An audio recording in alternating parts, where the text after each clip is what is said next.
শুভ সন্ধ্যা বন্ধুরা। আজ আমার বারবি ডলকে নিয়ে একটু বেরিয়েছি। এই আমাদের বাড়ির সামনেই গঙ্গা, তো গঙ্গার ধারে ওকে নিয়ে একটুখানি বেড়াতে বেরোলাম। তো বেরিয়ে ভাবলাম যে ঠিক আছে, 3-4 মিনিট যা হাঁটা, তো তার মধ্যেই একটা ভিডিও বানিয়ে নেওয়া যাক। দেখুন কেমন দৌড়চ্ছেন উনি, দেখুন দেখুন, পড়ে যাবে কি তার কোনো ভয় নেই, সে দৌড়চ্ছে। চলুন ওর পেছন পেছনেই আমরা পৌঁছে যাই গঙ্গায়। দৌড়োয় না বাবা, কি আনন্দ পেয়েছে ও। আর সাধারণত তো বেরোয় না, মানে ও ঘুম থেকে উঠতে উঠতেই ওর সন্ধে হয়ে যায়। তো আজ ওকে নিয়ে আমি বেরিয়েছি, আজকে ঘুমোতেই দিইনি ওকে। তো সেই বেরিয়েছি, এখন দৌড়চ্ছেন উনি।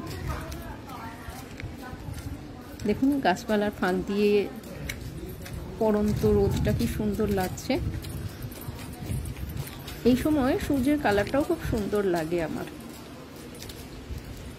তো যাই হোক, আমরা ধীরে ধীরে এগোচ্ছি। আমাদের বাড়ি থেকে খুব বেশি দূর নয় জানেন, গঙ্গাটা কাছাকাছি, খুব বেশি হলে 3 মিনিট লাগে হেঁটে। তো সেই জন্য হেঁটে হেঁটেই বেরিয়েছি আমরা দুজন।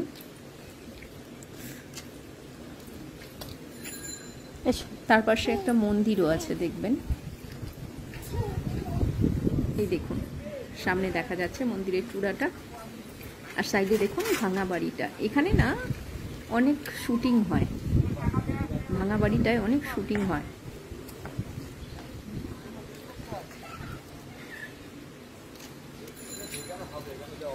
বিকেল, সেই জন্য দেখতেই পাচ্ছেন সব ছেলেগুলো খেলা করছে, অনেক লোক বেড়াতে আসছে।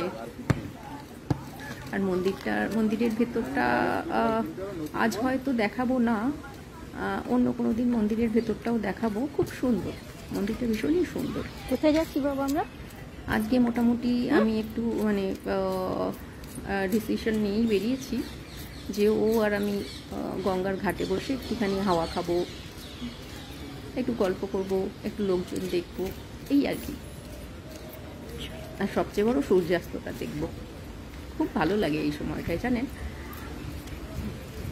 চলেছি আমরা, দেখুন গাছপালার মধ্যে দিয়ে যাচ্ছি, বেশ সুন্দর লাগছে। কিন্তু আমি সাধারণত বেরোই না, খুব একটা বেরোই না রাস্তায়। তো বেরিয়েছি আজকে। সামনে আমার বাবা আর কাকু আসছেন। বাবা মোটামুটি রোজই গঙ্গার ধারে একটু আধ ঘন্টা মতো বসেন আর কি। যিনি ধুতি পরে আছেন উনি আমার বাবা। পাশেরটা আমার কাকু, মানে বাবার ইভিনিং ওয়াকের বন্ধু বলতে পারেন।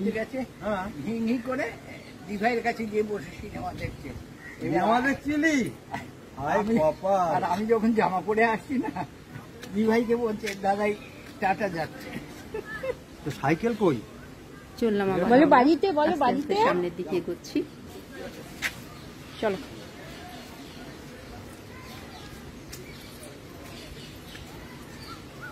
রাস্তাটাও বেশ সুন্দর, আগে আরো সুন্দর ছিল, এখন একটু ভেঙে ভেঙে টাইপের গেছে, মানে মেনটেনেন্সের অভাব আর কি। যা হোক, আমরা এগোচ্ছি আস্তে আস্তে। দেখুন আমার ডান হাতে রয়েছে মন্দিরের যে পাঁচিলটা, সেটা ডান হাতে রয়েছে। এখানে মোটামুটি 6টা, এই মন্দিরের ভেতরটা, মন্দিরটা হচ্ছে রাধা গোবিন্দর মন্দির, আর তারই মধ্যে এদিক ওদিক মিলিয়ে 6টা শিব মন্দিরও আছে আর কি।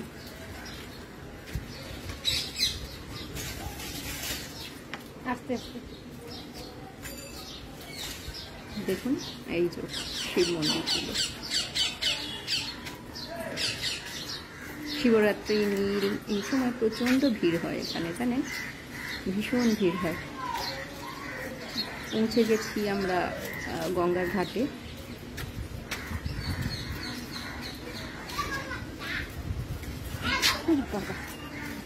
এই দেখুন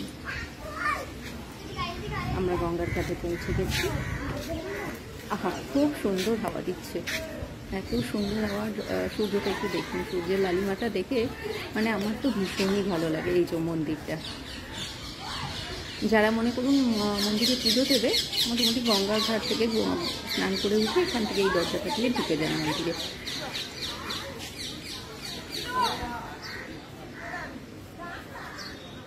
আর এই হলুদ ফুলের গাছটা এটা কি কৃষ্ণচূড়া গাছ খুব সম্ভবত, না রাধাচূড়া, আমি ঠিক গুলিয়ে যায় আর কি আমার।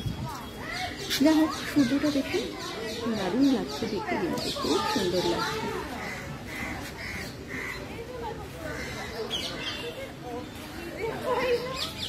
আর একদিকে সবুজের সমারোহ।